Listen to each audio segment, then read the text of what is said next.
It's a way of life for all. It is taught in the Quran for big and small. A way of life, a way of life, a way of life, a way of life. Islam is a way of life, a complete way.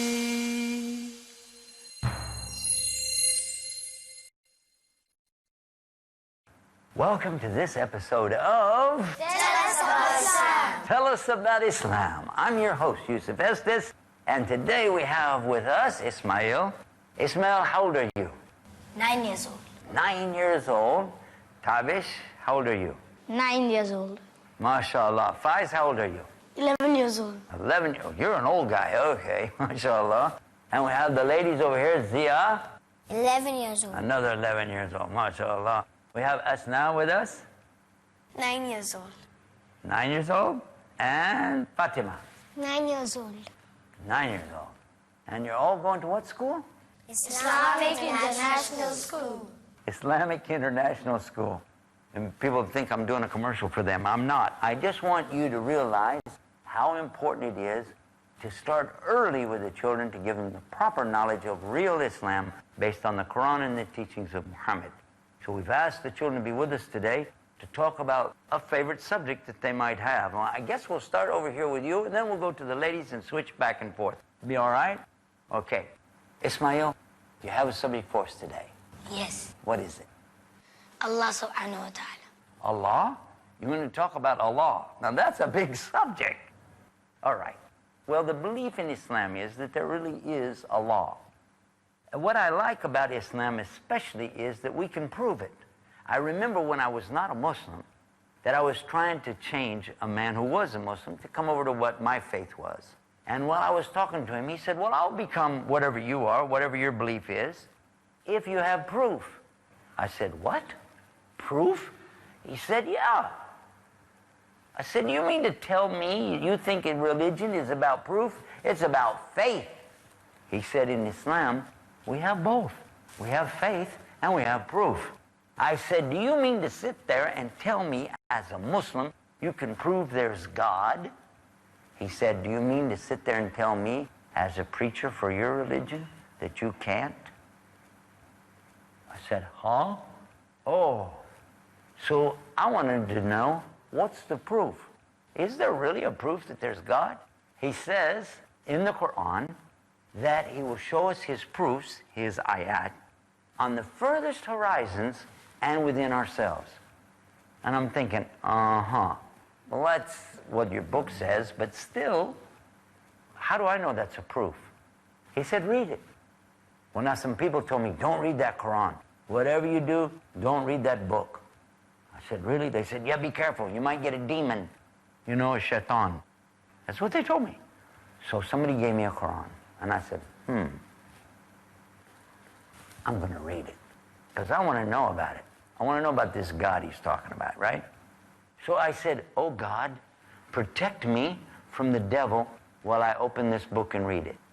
What do Muslims say when they open up the Quran? A'udhu billahi minash shaitanir rajim. I seek refuge with Allah from the condemned devil. And I opened it up, and as I began to read, I could understand that it couldn't be from a human being. Because first of all, it was saying things that humans don't really understand or know. And it was clear on these subjects. It was talking about so many different things 1,400 years ago that we're only learning today. The science and the miracles that we find in the Quran are clear. But our subject is about Allah. And he told me, this person talking to me, he said, we don't need even to rely on the Quran because we can use what the Quran taught us. Use your head. Use your mind. Look around. If you see a car going down the road, you see a car, it's going down the road. Do you have to see the car being made to know that it's a car? No, you look at it, you say it's a car. Do you believe it was made in a factory? Yeah. You don't think it fell out of a tree, do you? No. So you don't have to see somebody make the car to know that those cars are made in a factory. And another one he said, like if you look at a portrait or a picture on the wall, a painting, and you see a beautiful painting. Do you need to see the guy paint it to know that it's a painting? No, you won't say, oh, accidentally some paint fell on here and it made this beautiful picture. No, you know somebody made it. So now look to the universe. Look at the moon. See the sun where it is. And watch the stars at night. Look to the mountains, the rivers, the trees, the flowers, all the beautiful things that we see around us all the time. And you know what? Human beings can't make that. So the proof? Well, the proof is right in front of you. All of this did not come by accident. And whoever said that it all came by an accident, that's sad to imagine that he thought that he's an accident. All of us, we came from the creation of Allah. So the first and foremost thing is be able to prove it. Many things in the Quran prove so much. We have websites that help us to do the same thing to prove it today in the English language. But one of the other things about Allah for us as believers is that we know that Allah is more than just the creator and the sustainer. He's the one who's so close to us in his knowledge, close to us in his love, close to us in his mercy, close to us in his forgiveness, his sight, his hearing, so that anytime, anywhere we are, we can always think about Allah and know that he's close to us. And now let's find out from Zia, what is your subject? Iman. Iman. Iman translates to English from Arabic as what word? Faith. Faith. Now that's the other side of what I ran into, because I believed in faith, but I didn't know about the proof. That's why I was telling you about the proof that we find in Islam. There's so many evidences and proofs that there really is a law. But after you see the proof, then it's important to have Iman in that proof. So whoever knows the proof of Allah, they know there really is Allah. They'd have no doubt in their mind. Now they need to work on their Iman. And how do we do that? Well, the Iman in Islam is based on 6 clear principles. To believe in Allah, to believe in his angels, to believe in his books, to believe in his prophets, to believe in the resurrection and day of judgment, and to believe in the qadr of Allah. All of these things are part of the Iman in Allah. Very critical, very important. We must always keep this in mind. Because what we believe about Allah and those other things that I mentioned determines whether or not we're really believers. And when somebody has Iman, they're called a mu'min. Mu'min from the word Iman. Now what do we believe about Allah? Well, we believe that Allah is one. He has no partners. He's the creator and sustainer of everything that exists. And he has many wonderful attributes. But we never compare Allah to anything in the creation. We don't make the mistake of saying Allah is like this, Allah is like that. Because everything in the creation was made by Allah, and he's not living or dwelling in the creation. Although his qualities are as close to you as your own vein in your neck. These qualities include his love, his mercy, his kindness, and of course his compassion, many things that we've talked about before. So this Iman is very important. What do we believe about the angels? What do we believe about the books? All of these things are critical for us. So now I'm going to come over to you, Tavish. What would you like your subject to be about? Malaika. Malaika. What is Malaika in English? Angels. Angels. What are angels made out of? Light. Light. And now, angels are created by Allah. The very first of the creation of Allah is angels. What did Allah create them from? Light? And did Allah tell them they could do whatever they want to do? No. No. They have to do? What Allah commands them. They only do what Allah commands them. That's true. See, what happened, Allah created the angels. Angels, they have eyes, and they have mouths, they have bodies, and they're made from light, and they do what Allah commands them, and he commands angels to do many things. He makes hundreds of thousands and thousands and thousands of angels. We only know the names of a few. There's one, he's the angel of death. He's called Malakul Maut. There's another one called Israfil. And there's another one, and his name is Jabril. You know Jabril? He's called the Archangel. And do you know what his name is in English? Gabriel. Gabriel, that's right. Jibril is the same angel, exact same one that came to the prophets before. And he's the one that brought the messages to these other prophets, just like he brought it to Muhammad. So one of the jobs of angels is to bring the message to the people by way of a very special person that Allah chooses, selects them, and then he gives message to them, then they give it to the people. That's how the message of the Quran came to us from the angel Gabriel, because Allah commands them to do that. Angels come in all sizes. There's some that are very, very, very, very big, but they can appear small, even the size of a human being. And Jibril did that. He acted and walked and moved around like a man one time. Allah let people see him, and they thought it was a man, but it was really the angel Gabriel. But another time when Prophet Muhammad, peace be upon him, saw him, he filled up the whole horizon as far as you could see in any direction. He was so huge. And wings? How many wings do you think he had? Not just two. More than like 700 wings. Can you imagine this? So many wings, and so big is the angel Jibril. And the angel of death, Malakul Maut, he's the one who takes people's soul. When they die, he's the one that takes their soul out of them. And for some people, it hurts really, really bad. And for other people, it's just like, oh, a pinprick or something like that. Depends, you know. If you're good, it hardly hurts at all when you die. But the really bad ones, oh, it's terrible. And in the very end, when Allah commands all the things to end, it's going to be over, finished. Then he's going to tell the angel of death, go take everybody's soul. And the angel of death will do that. He'll take the soul of every human and of every jinn. Then of all the angels, until there's only one angel left. You know which angel it is? Jibril. Only Jibril will be left, and Malakul Maut. And Malakul Maut will be commanded by Allah, take the soul of Jibril, alayhi salam. And he will take even his soul. So that the angel Jibril, he'll die too. Then Allah will command the angel of death, take your own life. Take your own soul out. And as he starts to do it, he feels the pain, and he said, oh, if I knew it felt like this, I could have never taken the first one. And that'll be the end of all the people, and all the jinn, and all of the angels. But then Allah will make them all come back again. And that's another story. But this is a little bit about angels. We've got a whole lot more on our websites about that. But I need to move to the next subject. That's now, what do you have for us? Jinn. The jinn, and what are they made out of? Smokeless fire. Smokeless fire. Do you know what jinn means? It's related to the word Jannah and Jahannam, because none of these things you can see. We cannot see those things. We believe that there's a paradise, a Jannah. We believe there's a hellfire, Jahannam. Don't want to go there. And we believe in the jinn, they exist. But we don't see them. And you said they're made from a smokeless fire. Now we know angels are made from light. Jinn are made from smokeless fire.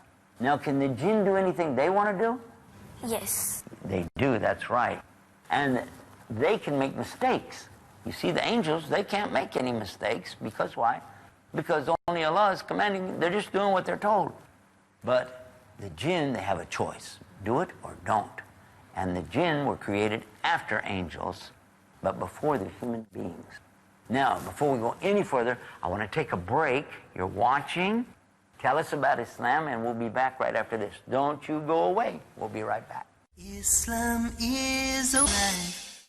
Welcome back to Tell Us About Islam. We've been talking with the children here about the subject of Allah, the belief in Allah, the Iman. Then we talked about a creation of Allah, the angels, and after that came the creation of the jinn. Let's come to Faiz. Faiz, what's your subject? Halal and haram. Halal. What is halal? Things which are permissible. And what is haram? Things which are not permissible. The things that are not permissible, the forbidden things. So you want to talk about that? That's excellent. You know why? Because we're talking about the human being. He's being tested every day by Allah. There are things you can do, things that you can't do. Things you must do. There are things you must do, and things that you must not do. And all of this comes under this category. Now, the things that we must do, we must believe in Allah, or else you're not a believer. And we must do what Allah wants us to do as much as we can. and worship Allah alone with no partners. We must. There are some other things too that we must not do. We must not drink alcohol. We must not eat pork, you know, the khanzir. We can't do that. There are things that we must do and things we must not do. All of that's the halal and the haram. But there's something very easy to remember. Even when you're brand new to Islam, even somebody that's, you know, just getting started with Islam, and they get confused. Do I do this? I can't do that. Oh, I'm getting confused. I don't know what, I'm scared, you know. Only thing you have to remember is in the general life, the day-to-day things, in your work, in your school, traveling, things that you do, everything is okay to do it. Everything is okay except what we find in Islam, which is forbidden. So if we don't find any evidence against it, then you can do it. But when it comes to the ibadah or the worship in Islam, then everything is not permitted unless you can find the evidence to do it. Everything has to have a proof or else you can't do it when it comes to worship. But everything else, you can do it unless you find proof against it. Let's take an example. I go out. I can walk where I want to go? Yes. Unless something in Islam said don't walk there. So I go into a building. Can I go in? Yes. Unless Islam says don't go in that building. I sit down. Can I sit? Yeah. Islam doesn't say you can't sit. No, I want to have a drink. Can I have a drink? Sure, have a drink all you want except what's forbidden. Can I drink alcohol? Wine, beer? No. Why? Islam said no, that you can't do. So this I don't do. But everything else okay. Can I sit with people that drink alcohol? No. Islam said don't sit with those people that drink alcohol. Get away from them. Okay, so now I understand how it works. Now suppose I want to go to worship Allah. I go to the masjid. Can I go to the masjid? Yeah, I have to. Actually, a man, he needs to go to the masjid as much as he can every day. 5 times a day. If he can, he should do his prayers in the masjid. True? So now I'll go to the masjid. Can I sit down? Yeah. In fact, it's good for you to sit down after you do 2 rak'ah. First pray and then sit down. This is what Islam teaches us. Okay. Now, can I stand up? Well, actually, I have to stand up when the imam wants them to call the iqamah. I have to get up to join the prayer, right? Can I pray? Oh, I have to pray. So no problem there. But can I pray extra? Let's say that I'm praying behind the imam and it's time for fajr. That's in the morning and there's 2 rak'ah. The imam, he quits after 2 rak'ah because he's supposed to. And I say, no, I want to keep praying. So I stand up and keep going. Can I do that? No, why? Because we don't have any evidence for it. There's no proof for it. But we do have proof that you stop when the imam stops, follow the imam, right?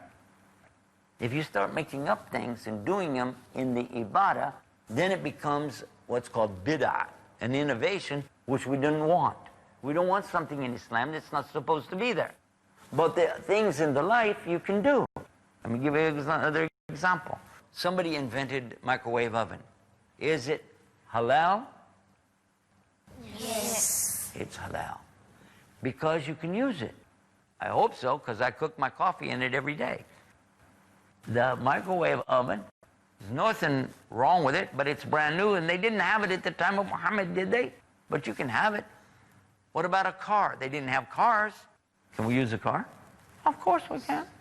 Suppose somebody said, well, I have some new invention to worship Allah. You know what a pogo stick is? The kind of stick you hold like this and you jump on the stick. And he jumps on the stick and he said, Allah, Allah, Allah, jumping on the stick. Jumping on the stick. I'm worshiping Allah. And I do this for 15 minutes and then I don't need to do salat. What about this good idea? He said, no, wait, I did it 15 minutes. That's more. My salat was only 5 minutes. And I did this 15, so it'd be better. Would that be okay? No, absolutely not. Because, see, this is different. This is what Allah wants in worship. You don't play with that. One of the things in our worship, we follow the Quran. We follow the Quran and we believe in it and we do what it says. This is our book. Does it mean I can't read any other books? Of course not. I can read all the books I want to read. But when it comes to a decision in my life, I want to be sure that I follow this book instead of some book made up by a human being. Because I have another book at home written by a human being, and it says that if a person drinks a little bit of beer every day, it's good for their stomach.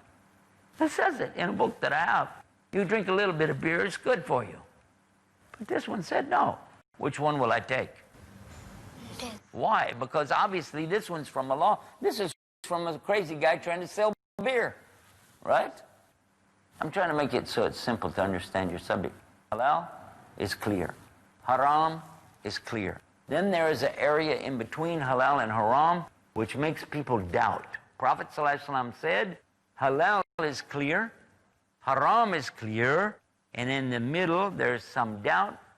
Leave the doubt. Leave the thing that makes you doubt for the thing that doesn't make you doubt. So if you're not sure, leave the thing you're not sure about and go with what you're sure of. Make sense?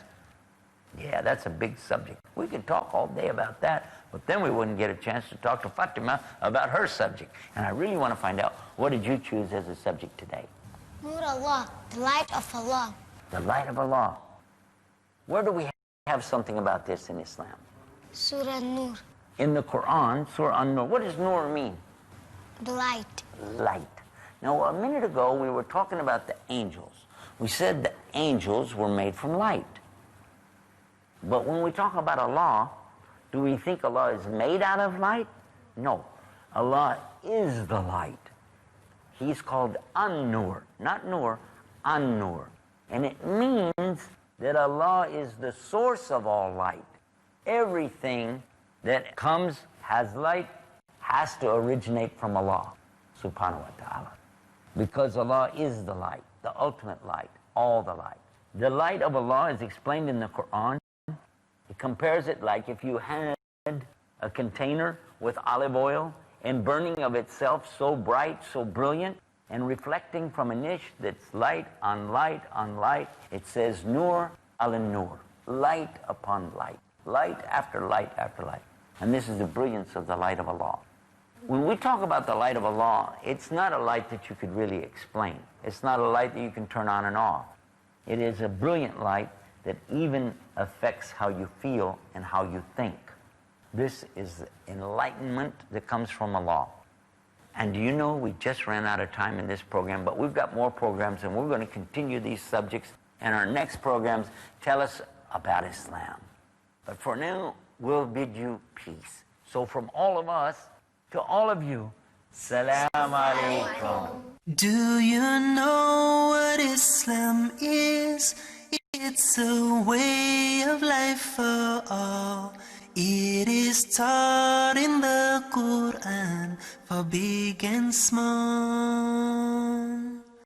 A way of life, a way of life, a way of life, a way of life.